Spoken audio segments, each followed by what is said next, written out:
رمضان مبارک میں سحری کھانا، سحری کی فضیلت وغیرہ کیا بیان کی گئی؟ سحری کھانا مسنون عمل ہے۔ حدیث شریف میں اس سحری کھانے کی بڑی فضیلت بیان کی گئی ہے۔ چنانچہ نبی اکرم صلی اللہ علیہ وسلم نے فرمایا کہ یہود و نصارہ اور ہمارے روزوں میں صرف سحری کا فرق ہے، یعنی یہود و نصارہ سحری نہیں کھاتے تھے اور ہم کو اللہ کے رسول صلی اللہ علیہ وسلم نے سحری کھانے کا حکم دیا ہے۔ چنانچہ مسلم شریف میں ہے ان عمر بن العاص ان رسول اللہ صلی اللہ علیہ وسلم قال فصل ما بین صیامنا و صیام اہل الکتاب اکلۃ السحر۔ یہ مسلم شریف جلد نمبر 1 صفحہ نمبر 350 قدیمی کتب خانہ کراچی پاکستان کا چھپا ہوا نسخہ، اور ترمذی شریف جلد نمبر 1 صفحہ نمبر 150 جو HM سعید کراچی پاکستان کا چھپا ہوا نسخہ، اس کے اندر دوسری حدیث شریف میں ہے کہ اللہ اور اس کے فرشتے سحری کھانے والے پر اپنی رحمت نازل فرماتے ہیں۔ چنانچہ الترغیب و ترہیب میں ہے ان ابن عمر قال قال رسول اللہ صلی اللہ علیہ وسلم ان اللہ و ملائکتہ یصلون علی المتسحرین، رواہ الطبرانی فی الاوسط و ابن حبان فی صحیح۔ الترغیب و ترہیب جلد نمبر 2 صفحہ نمبر 260 مکتبہ مصر کا جو چھپا ہوا نسخہ، اس کے اندر۔ تیسری صورت یہ کہ اگر کسی کو بھوک نہیں یا کھانے کی خواہش نہیں ہے تو اس سحری والی سنت پر عمل کرنے کے لیے 2 یا 1 چھہارے یا کھجور کھا کر کے پانی پی لے یا پانی کا 1 گھوٹ ہی پی لے تو بھی اس سنت پر عمل ہو جائے گا۔ چنانچہ اس سلسلے میں جو ہے ترغیب و ترہیب میں ہے ان عبداللہ بن عمر قال قال رسول اللہ صلی اللہ علیہ وسلم تسحروا ولو بجرعہ من ماء، رواہ ابن حبان فی صحیح۔ الترغیب و ترہیب جلد نمبر 2 صفحہ نمبر 262 شرکت و مصطفیٰ مصر کا چھپا ہوا نسخہ، اس کے اندر۔ چوتھی صورت یہ کہ نبی اکرم صلی اللہ علیہ وسلم نے فرمایا کہ سحری کھانے میں برکت ہے، یعنی بدن میں چستی، چہرے پر بشاشت اور جسم میں قوت اور طاقت قائم رہتی ہے۔ چنانچہ بخاری شریف میں ہے عبد العزیز بن صہیب قال سمعت انس بن مالک قال قال نبی صلی اللہ علیہ وسلم تسحروا فإن فی السحور برکہ۔ یہ بخاری شریف کی روایت ہے، جلد نمبر 1 صفحہ نمبر 257 HM سعید کراچی کا چھپا ہوا نسخہ۔ مسلم شریف جلد نمبر 1 صفحہ نمبر 350 جو قدیمی کتب خانہ کراچی کا چھپا ہوا نسخہ، اس کے اندر۔ پانچویں صورت یہ کہ سحری میں کھجور سے سحری کرنا الگ سنت ہے۔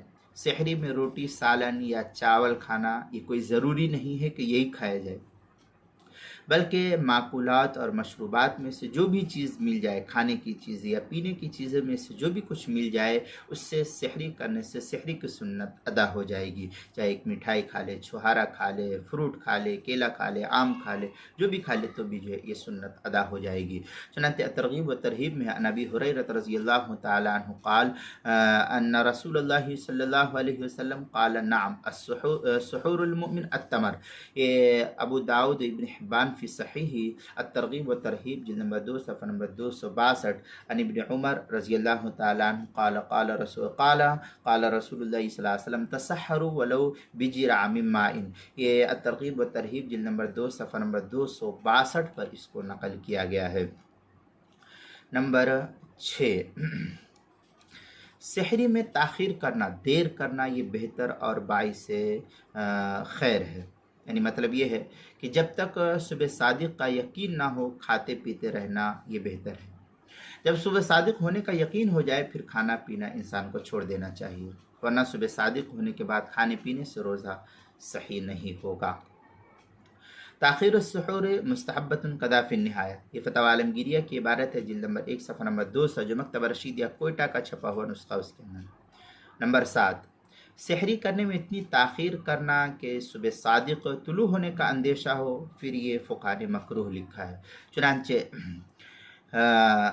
بدائع الثناء فتاوی عالمگیریہ میں پہلی اس طریقے سے وَيَكْرَهُ تَأْخِيرُ السُّحُورِ إِلَى وَقْتٍ يَقَعُ فِيهِ الشَّكُّ، یہ فتاوی عالمگیریہ جلد نمبر 1 صفحہ نمبر 200 جو مکتبہ رشیدیہ کوئٹہ کا چھپا ہوا نسخہ، اس کے اندر۔ نمبر 8، سحری میں اس گمان سے تاخیر کی کہ ابھی رات باقی ہے، لیکن بعد میں معلوم ہوا کہ صبح صادق ہونے کے بعد سحری کی تو روزہ نہیں ہوگا، قضا ضروری ہے، کفارہ نہیں۔ اور اس دن غروب آفتاب تک کھانے پینے کی بھی اجازت نہیں ہوگی، اسی حالت میں وہ رکا رہے۔ چنانچہ فتاوی عالمگیریہ میں ہے تسحر علی ظن ان الفجر لم یطلع وهو طالع قضاء۔ اس طریقے کی عبارت فتاوی عالمگیریہ جلد نمبر 1 صفحہ نمبر 194 جو مکتبہ رشیدیہ کوئٹہ بلوچستان کا چھپا ہوا نسخہ ہے اس کے اندر۔ نمبر 9، لغت میں سحری اس کھانے کو کہتے ہیں جو صبح صادق کے قریب کھایا جائے۔ چنانچہ البحر الرائق میں السحر ما یوکل فی السحر وهو السدس الاخیر من اللیل، یہ البحر الرائق جلد نمبر 2 صفحہ نمبر 292 پر اس کو نقل کیا گیا ہے۔ نمبر 10، یاد رہے کہ صبح صادق ہونے کے بعد اذان دی جاتی ہے، اس لیے اذان تک سحری کرنے والے لوگوں کا روزہ صحیح نہیں ہوگا۔ البتہ نقشہ دیکھ کر جو جنتری وغیرہ ہوتی ہے اس کو دیکھ کر سحری کے وقت کے اندر اندر کھانا پینا بند کر دینا یہ ضروری ہے، ورنہ سحری کا وقت ختم ہونے کے بعد صبح صادق کے بعد کھانے پینے سے روزہ نہیں ہوگا، قضا لازم ہوگی، کفارہ نہیں۔ پھر بھی غروب آفتاب تک روزے داروں کے مانند رہنا ایسے شخص کو ضروری ہوگا، کھانے پینے کی اس صورت میں بھی اس کو اجازت نہیں ہوگی۔ چنانچہ سورہ بقرہ میں ہے کلوا واشربوا حتی تبین لکم الخیط الابیض من الخیط الاسود، سورۃ البقرہ پارہ نمبر 2 کے اندر جو ہے اس کو نقل کیا ہے۔ اور یہ تفصیلی بحث جو ہے روزے کے مسائل کا انسائکلوپیڈیا، اس کے حروف تہجی سین، عنوان ہے سحری، صفحہ نمبر 116 اور 117 اور 118 پر یہ بحث نقل کی گئی ہے، وہاں بھی اس تفصیل کو دیکھا جا سکتا ہے۔